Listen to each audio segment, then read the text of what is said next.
The words came out broken, barely a whisper in the darkness. "Please don't hit me." Victor Constantine froze, his hand hovering over the lamp switch. He'd been about to turn it on, unable to sleep, planning to go down to his office and review the shipping manifests that had been bothering him all evening. But those 4 words, spoken in a voice thick with sleep and terror, stopped him cold. His wife of exactly 3 weeks, was still asleep.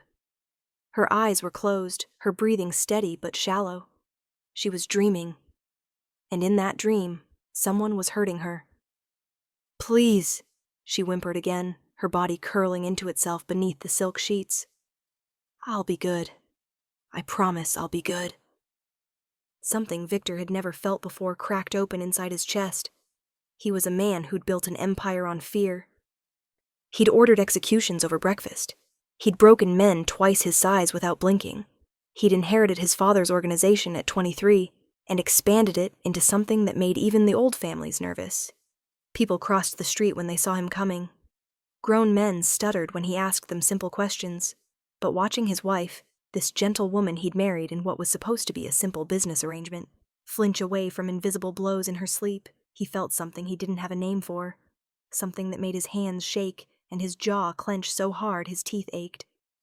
Elena whispered something else, too quiet for him to hear, and a tear slipped from beneath her closed eyelid. Victor pulled his hand back from the lamp, moving with the careful silence he'd learned in his youth. When being quiet meant survival, he dressed in the dark. Jeans, a black shirt, his shoulder holster with the Glock he'd carried since he was 19. Then he walked out of the bedroom, closing the door with a soft click that sounded like a promise. The house was silent at 4 a.m. Their house, though Elena still called it your house when she spoke to him, as if she were just a guest in these sprawling rooms with their marble floors and crystal chandeliers. As if she hadn't become the most important thing in his world, without either of them planning it. He took the stairs down to the first floor, then kept going, descending into the basement levels where he kept his real office. Not the decorative one upstairs with its leather furniture and expensive art. The one down here, where the walls were soundproofed and the computers held encrypted files that could topple governments. His head of security, Marcus, looked up in surprise when Victor entered the operations center. "Boss, it's 4 a.m. "I need everything," Victor said flatly. "Elena's ex-husband, Bradley Morrison. I want his entire life story on my desk in 3 hours." Marcus's expression shifted from surprised to carefully neutral. He was good at his job, which meant he was good at not asking questions. "We did a basic background check before the wedding, as per protocol." "That was basic," Victor said, and his voice was quiet in a way that made Marcus sit up straighter. I want police reports, hospital records, witness statements, sealed court documents. I want his parking tickets and his credit score, and every woman he's ever dated. I want to know what he eats for breakfast and where he buys his shoes. I want to know everything." Understood. Marcus was already typing, sending out encrypted messages to their network of lawyers, hackers, and information brokers. "Can I ask what brought this on?" Victor was silent for a long moment, seeing Elena's face in his mind. That tear tracking down her cheek. The way she'd curled into herself like she was trying to become small, invisible, safe. "My wife had a nightmare," he said finally. "I'm going to make sure she never has another one." 3 hours later, Victor sat alone in his office reading. With each police report marked "no charges filed," and each hospital record documenting accidental injuries, the cold fury in his chest grew colder and sharper. Elena had been married to Bradley Morrison for 4 years. She'd filed for divorce 8 months ago. The divorce had been finalized 6 weeks before Victor's business associate Thomas Warren had suggested an arrangement. Thomas's daughter Elena needed protection and a fresh start. Victor needed a wife to satisfy his grandmother's endless nagging and present a softer image to some of their legitimate business partners. It was supposed to be simple. A business arrangement. A marriage on paper that would benefit both parties. But Victor hadn't counted on Elena walking into his study for their first meeting and looking at him with those wide green eyes, nervous but determined. He hadn't counted on the way she listened when he talked, really listened, asking thoughtful questions about his work, the legal parts at least. He hadn't counted on finding her in the kitchen at midnight, unable to sleep, and ending up talking with her until dawn about everything and nothing. He definitely hadn't counted on falling in love with her. The file in front of him told a story that made him want to burn the world down.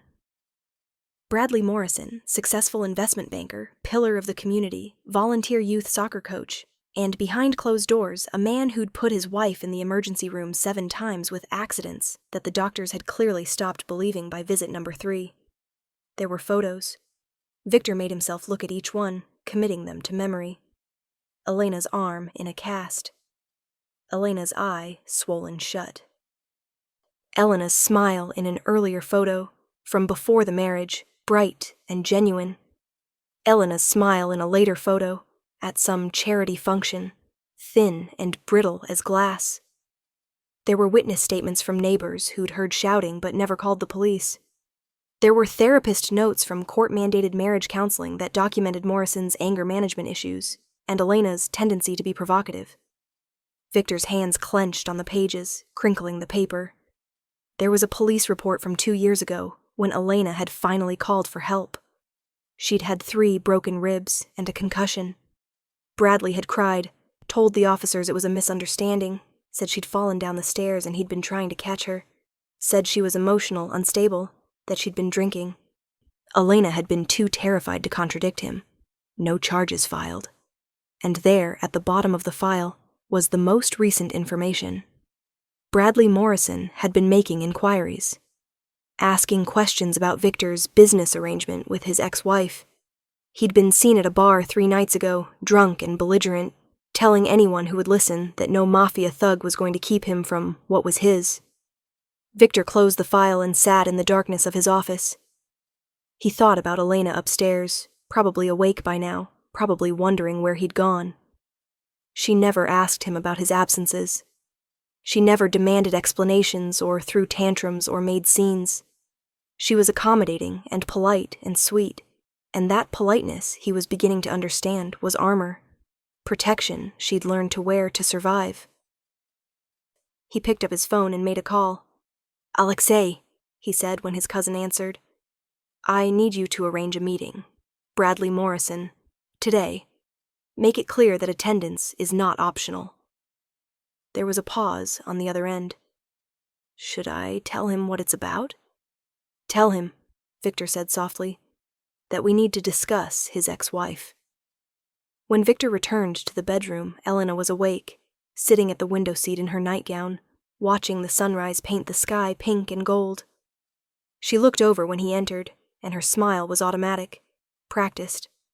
"Good morning," she said. "I didn't hear you get up." "I had some work to handle." He studied her face, looking for signs of her nightmare, but she'd tucked it away somewhere deep. "Did you sleep well?" Something flickered across her expression, there and gone. "Fine. Thank you. Elena." He crossed to her, and she tensed almost imperceptibly. It killed him, that tiny flinch she couldn't quite hide. "You were having a nightmare last night." Her face went carefully blank. "Was I? I don't remember. I'm sorry if I disturbed you." "Don't," he said more sharply than he intended. He softened his voice with effort. "Don't apologize. And don't lie to me. Please." She looked down at her hands, folded in her lap. "It was nothing. Just a bad dream. Everyone has them. You were begging someone not to hit you." The color drained from her face. For a moment, she didn't breathe. Then she stood up quickly, wrapping her arms around herself. "I should get dressed. I'm sure you have meetings." "Elena." He caught her hand, gently, giving her every chance to pull away. She didn't. But she didn't look at him either. "I know about Bradley." She went very, very still. "What do you know?" "Everything." He waited until she finally met his eyes. The hospitals. The police reports. All of it. Shame flooded her expression, and she tried to pull her hand away. "I see. I suppose your people did their research. I understand if you want to, if this changes things. The arrangement we made. Changes things?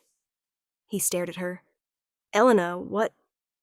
I should have told you, she said quickly, her words tumbling over each other. Before the wedding. I know damaged goods aren't exactly what you signed up for. I understand if you want to end the marriage. I won't make trouble. My father was insistent that this was mutually beneficial, but I understand if... Stop. He cupped her face in his hands, forcing her to look at him. Listen to me very carefully.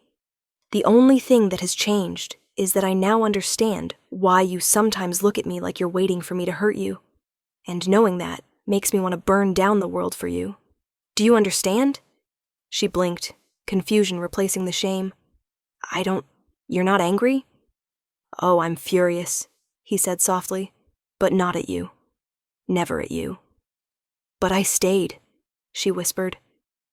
For 4 years I stayed with him. Everyone always asks why didn't I leave sooner, and I don't have a good answer. I kept thinking it would get better. That if I was just better, if I could just figure out what set him off. Elena, nothing you did caused what he did to you. Nothing. She laughed, but it was a broken sound. You don't understand. I provoked him sometimes. I'd argue when I should have kept quiet.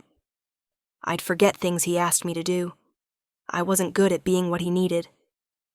He needed professional help, and possibly prison, Victor said flatly. What he did not need was a wife to abuse. And what you need to understand is that none of it, not one single second of it, was your fault. Tears spilled over, tracking down her cheeks. Why are you being so nice about this? Nice? He almost laughed. Elena, I'm many things, but nice isn't one of them. What I am is yours. That's what marriage means to me, even if it started as an arrangement. You're mine, and I protect what's mine. Always. You don't have to. I know I don't have to. I want to. He brushed away her tears with his thumbs. And I'm going to make you a promise right now. You will never have another nightmare like the one you had last night. Never. Because the man who caused them is never going to hurt you again. Victor, what are you planning? Nothing for you to worry about. He kissed her forehead, letting his lips linger against her skin. Trust me. She looked at him for a long moment, searching his face. Whatever she saw there made her shoulders relax slightly. I'm starting to, she admitted quietly. Good. That's good. He stepped back reluctantly. I have a meeting this afternoon. Business. But tonight I want to take you to dinner. Somewhere fancy.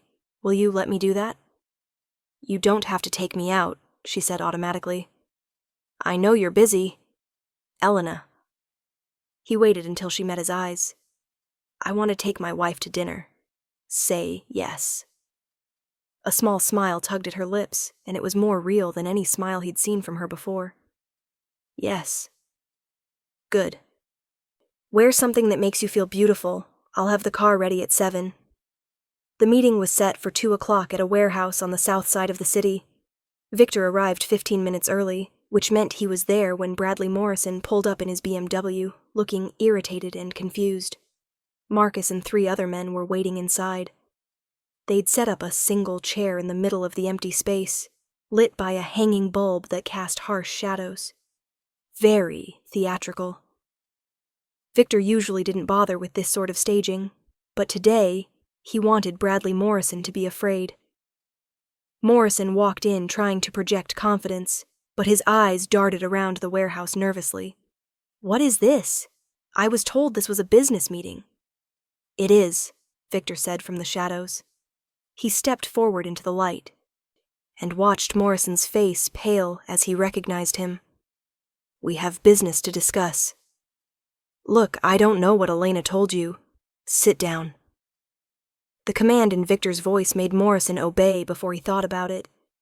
He sat in the chair, then seemed to realize he'd just followed an order and tried to stand back up.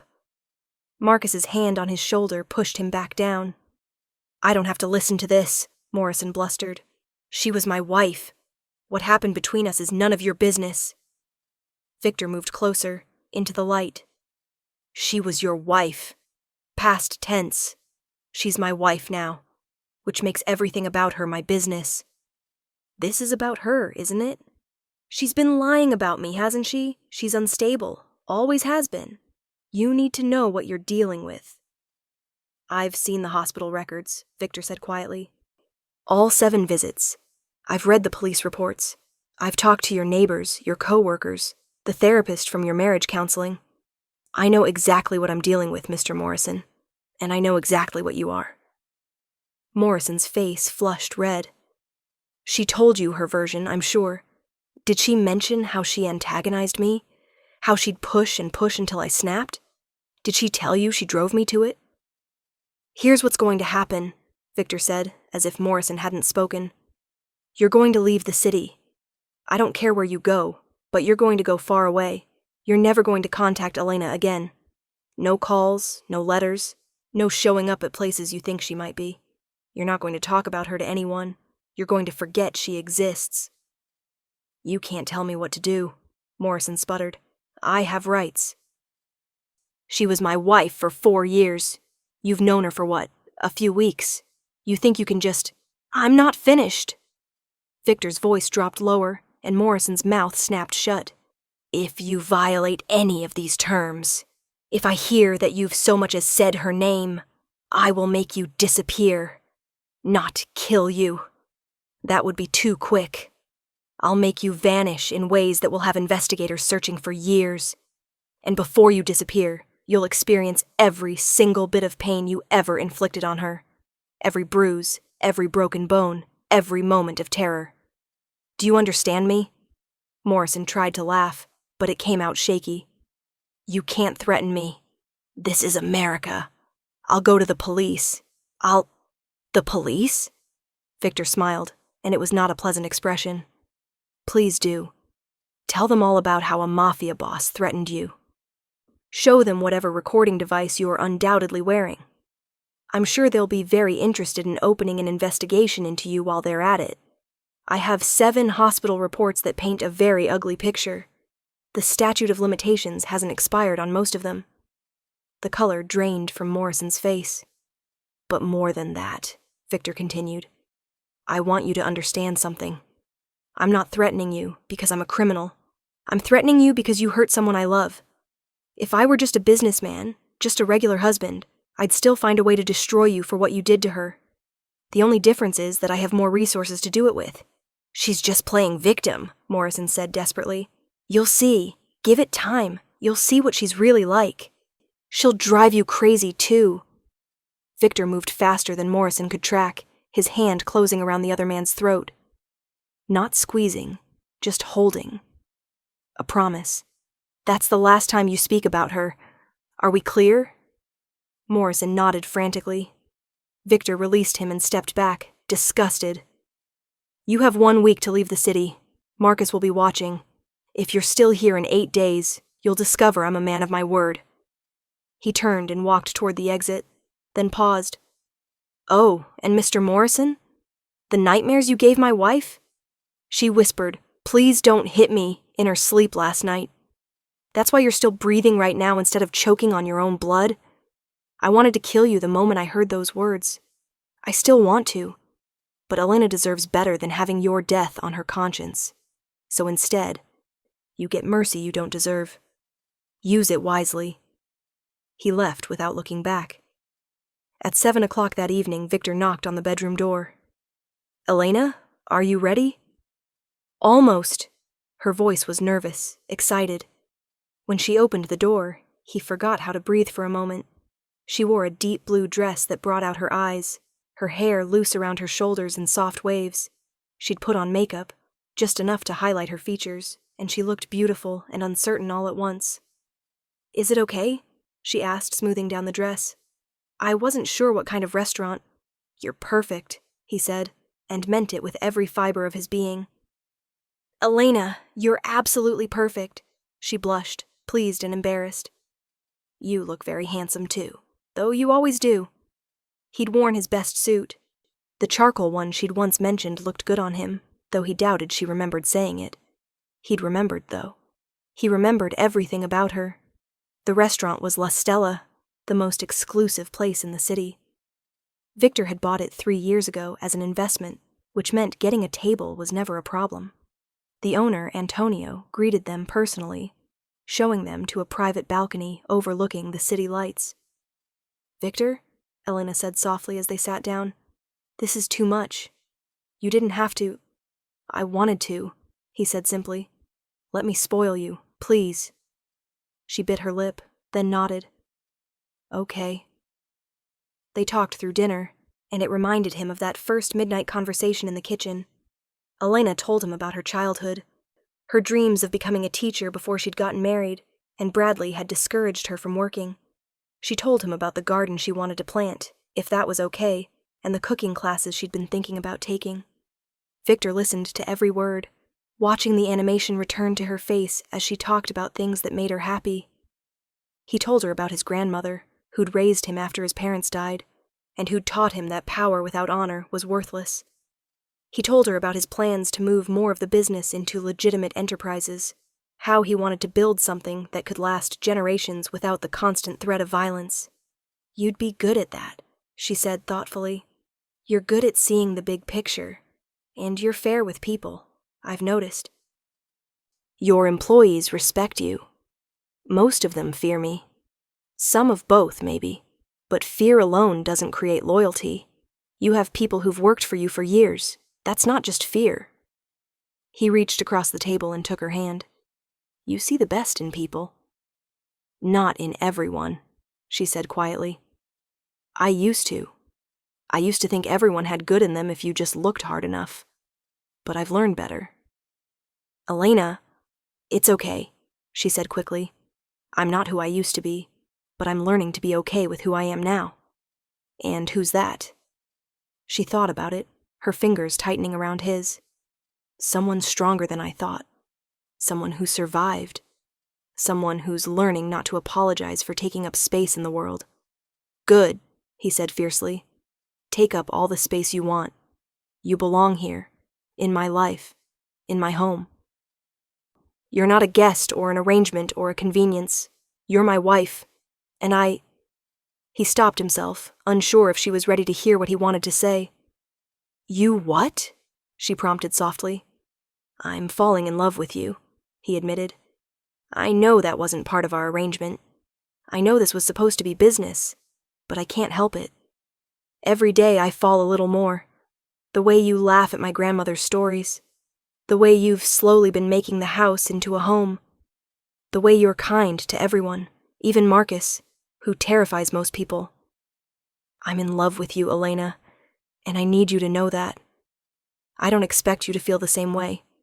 Not yet. Maybe not ever. But I needed you to know." Her eyes were bright with tears. "Victor, you don't have to say anything," he said quickly. "I just wanted you to know, whatever happens, whatever you decide about us, I want you to know that you're loved, you're safe, and you're cherished."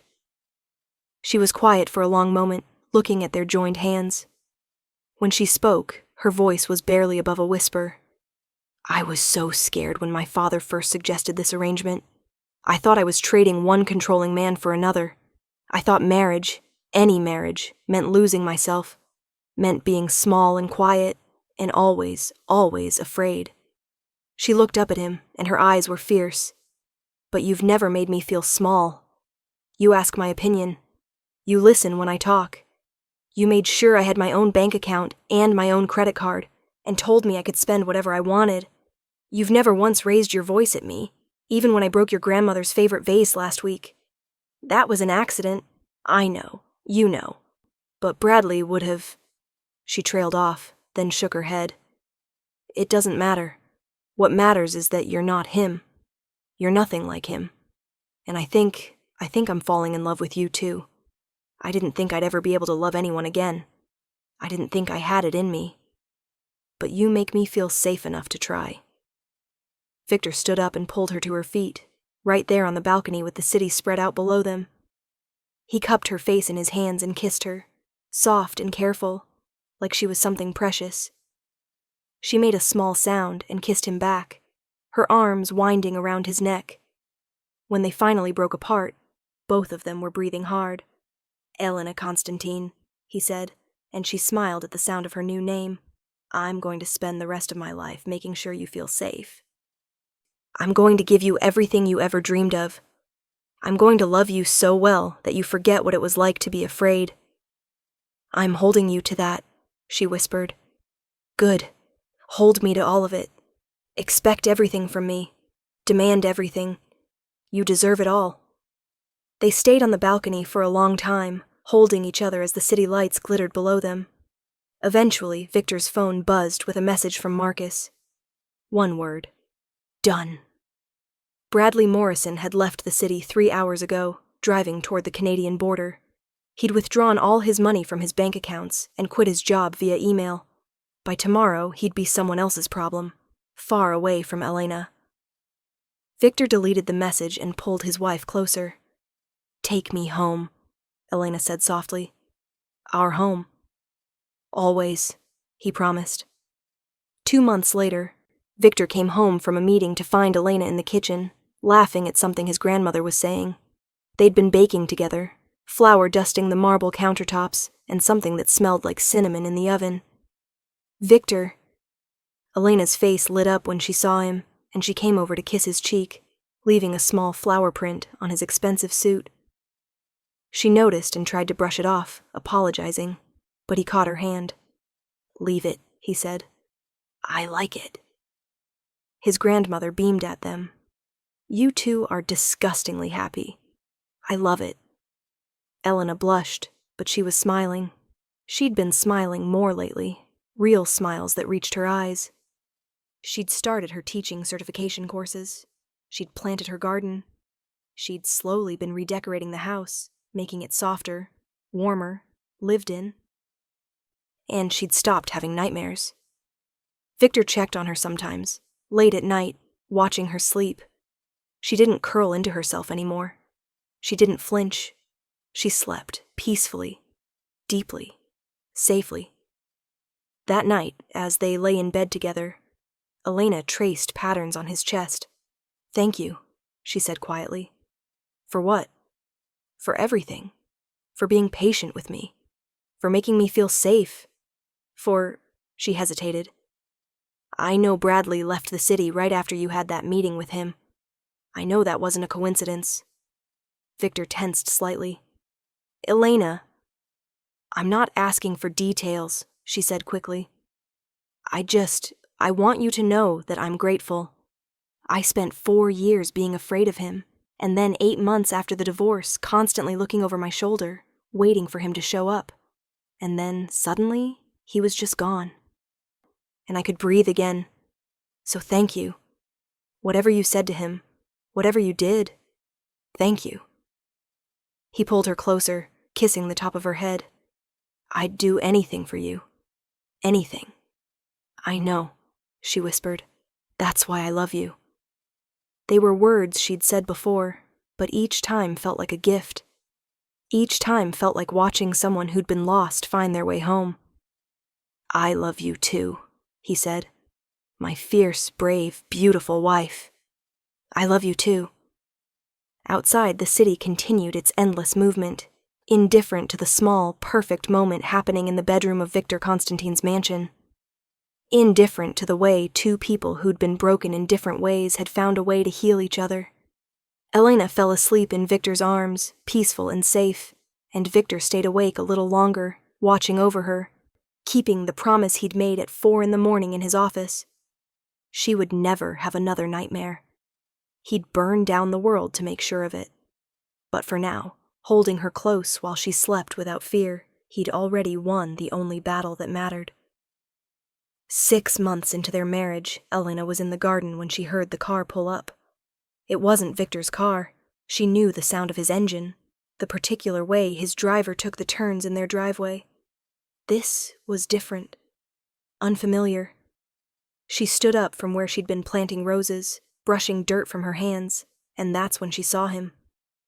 Bradley Morrison stood beside a rental car, looking thinner than she remembered, his eyes wild and unfocused. He'd grown a beard that didn't quite hide how gaunt his face had become. The gardening shears fell from Elena's hand. "Elena," Bradley said, and his voice was pleading, desperate. "Elena, please, I just need to talk to you." She took a step backward, then another. Her phone was in the house. The panic button Victor had installed by the back door was in the house. Marcus and the security team were somewhere on the property, but the garden was vast, and she was alone, and Bradley was walking toward her. "Stay away from me," she said, and her voice shook, but she forced the words out. "You need to leave. Now." "I can't," Bradley said, and he sounded broken. "Elena, I can't. I lost everything. My job, my apartment, my friends. Everyone thinks I'm a monster. I had to leave the country. Do you understand? I've been living in a motel in Manitoba for 6 months, and it's all because of him. Because of what he did to me." "You did this to yourself," Elena said, still backing away. "You hurt me for years, Bradley. Years. And now you're facing consequences. I made mistakes." His voice rose, taking on that edge she remembered too well. The edge that used to make her go very still and very quiet. "I know I did, but I loved you. I still love you. We could start over. We could go somewhere, just us, and start fresh. I've been in therapy, Elena. I've changed." "No." The word came out strong, clear. "I don't love you. I never want to see you again. You need to leave before..." "Before what? Before your mobster husband has me killed?" Bradley laughed, and it was an ugly sound. "I'm already dead, Elena. Don't you see that? He destroyed my life. The least you can do is talk to me. 5 minutes. That's all I'm asking." "I don't owe you anything." Elena's back hit the garden wall. She was cornered, trapped, and her heart was racing so fast she thought it might burst. "Please, just go." "I drove 15 hours to see you," Bradley said, still advancing. 15 hours without stopping, because I knew if I stopped, I'd lose my nerve. "I just need you to understand. I need you to tell him to call off his dogs. You need to step away from my wife." Victor's voice cut through the air like a blade. He stood at the garden entrance, Marcus and 2 other men flanking him. He wasn't armed, at least not visibly, but he didn't need to be. The look on his face was murderous. Bradley spun around, and for a moment nobody moved. "Mr. Morrison," Victor said, walking forward slowly, deliberately. "I believe I was very clear about the terms of our arrangement." "You ruined my life," Bradley spat. "You had no right. I had every right." Victor's voice was soft, deadly. "You put your hands on her. You terrorized her. You broke her bones and her spirit, and you made her afraid to exist in the world. What I did to you was mercy." "Mercy?" Bradley's laugh was bitter. "You call destroying everything I built mercy?" "You're still breathing," Victor said flatly. "Yes. I call that mercy." Elena watched them face each other, these 2 men who'd both shaped her life in such different ways. Bradley, who'd made her small and afraid. Victor, who'd made her feel safe enough to grow again. "Elena," Bradley said, turning back to her. "Please, tell him I'm not a monster. Tell him we can work this out." "No," Elena said, and her voice was steady now. Victor was here. She was safe. "You are a monster, Bradley. And I'm not afraid of you anymore." Something shifted in Bradley's expression. The desperation bled away, replaced by the cold rage she remembered too well. "You ungrateful." He lunged toward her, and everything happened at once. Victor moved faster than she'd ever seen him move, intercepting Bradley before he got within 3 feet of Elena. Marcus and the other men rushed forward. There was a brief, violent struggle, and then Bradley was on the ground, Victor's knee on his back, Victor's hand fisting in his hair. "You just made the worst mistake of your pathetic life," Victor said quietly. Elena stood frozen against the wall, shaking, watching as Marcus zip-tied Bradley's hands behind his back. The other men were on their phones, presumably calling the police. Victor looked up at her, his expression shifting from rage to concern in an instant. "Elena, are you hurt?" She shook her head mutely. "Did he touch you?" "No," she managed. "You got here in time." Victor said something sharp in Russian to Marcus, then stood up and came to her, leaving Bradley face down in the dirt. He cupped her face gently, searching her eyes. "You're shaking." "I'm okay," she said. "I'm okay. How did you know?" "The security system alerted when an unknown vehicle entered the property. I was in a meeting downtown. I broke every traffic law getting here." His thumb stroked her cheek. "I'm sorry. I'm so sorry. He should never have been able to get this close to you." "It's not your fault." She grabbed his shirt, holding on. "Victor, it's not your fault." Behind them, Bradley was shouting something, his words slurred and incoherent. Victor didn't even look at him. He kept his eyes on Elena, his hands gentle on her face. "The police are on their way," Marcus said. "Trespassing, violating the restraining order, attempted assault. He'll be locked up for a while." "Good," Victor said coldly. Then, softer to Elena, "Do you want to go inside? You don't have to be here for this." She looked past him at Bradley, still on the ground, still raging at the injustice of it all, still convinced he was the victim. And she realized something. She wasn't afraid anymore. She was angry. "No," she said. "I want to stay. I want him to see that he doesn't have power over me anymore." Pride flickered across Victor's face. "Okay, then we stay." They stood together, Victor's arm around her waist, until the police arrived.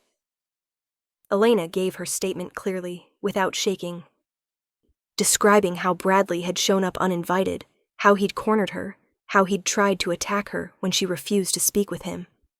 The officers looked at Bradley with open disgust. Apparently, his record had preceded him.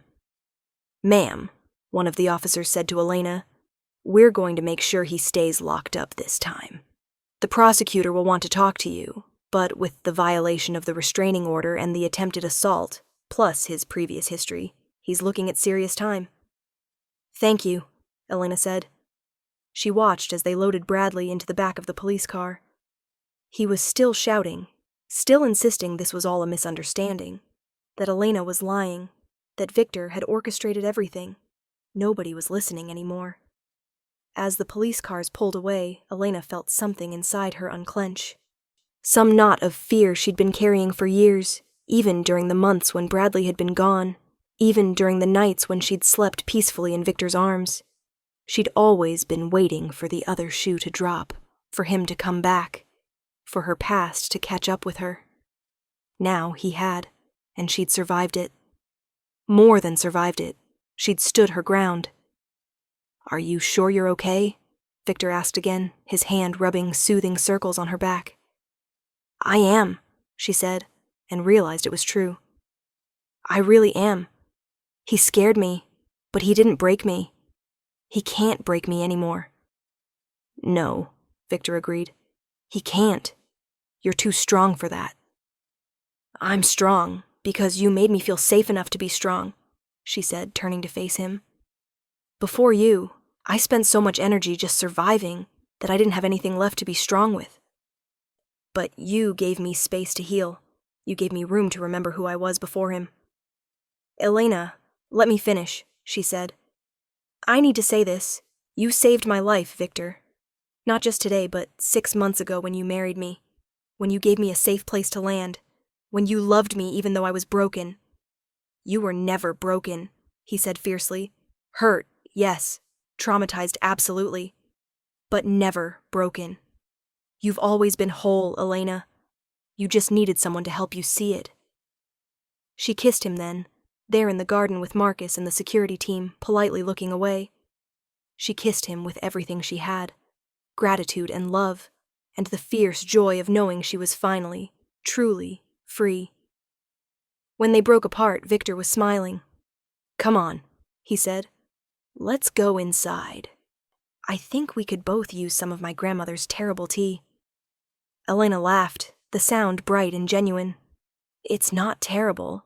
It's just an acquired taste. It's terrible, Victor said, but he was grinning. But she makes it with love, so we drink it anyway. They walked toward the house together, Victor's arm around her shoulders, Elena's arm around his waist. Behind them, the garden was peaceful again, the roses Elena had planted swaying gently in the breeze.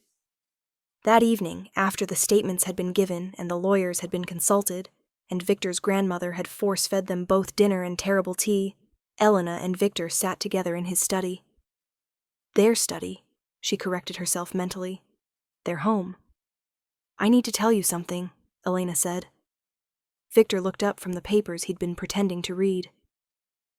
What is it? When Bradley showed up today, I was terrified, she admitted. But I was also angry. For the first time, I wasn't just scared. I was furious that he thought he could still control me, that he thought he had any right to me. That's good, Victor said. Anger is healthy. Anger means you know you deserved better. I did deserve better, she said. I do deserve better. And I have better. I have you. She stood up and crossed to him, settling herself on his lap. He wrapped his arms around her automatically, his face nuzzling into her neck. Marry me again, he said suddenly. She pulled back to look at him. What? I know we're already married, he said, but that was business, a transaction. I want to marry you again for real this time, with all our family and friends there, with vows we actually mean. With you in a white dress looking beautiful and me trying not to cry at the altar. You'd cry? She teased gently. I'd absolutely cry, he said seriously. Watching you walk toward me, choosing me, promising to spend your life with me. Elena, I'd be a mess. Her eyes filled with tears. Yes, she whispered. Yes, I'll marry you again. 100 times if you want. Once more is fine, he said, smiling. But I want to do it right. I want to stand in front of everyone we care about and tell the world that you're mine and I'm yours. I want my grandmother to weep happy tears and Marcus to look uncomfortable in a tuxedo. I want our wedding photos on every wall of this house. I want everything, Elena. With you, I want everything. Then let's have everything, she said, kissing him softly.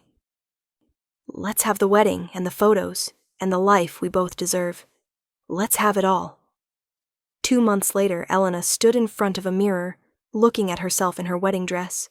It was ivory silk, simple and elegant, nothing like the overdone monstrosity she'd worn the first time she'd gotten married. This dress made her feel beautiful, confident, like herself. Her father knocked on the door. Elena, are you ready? Almost, she said. Come in.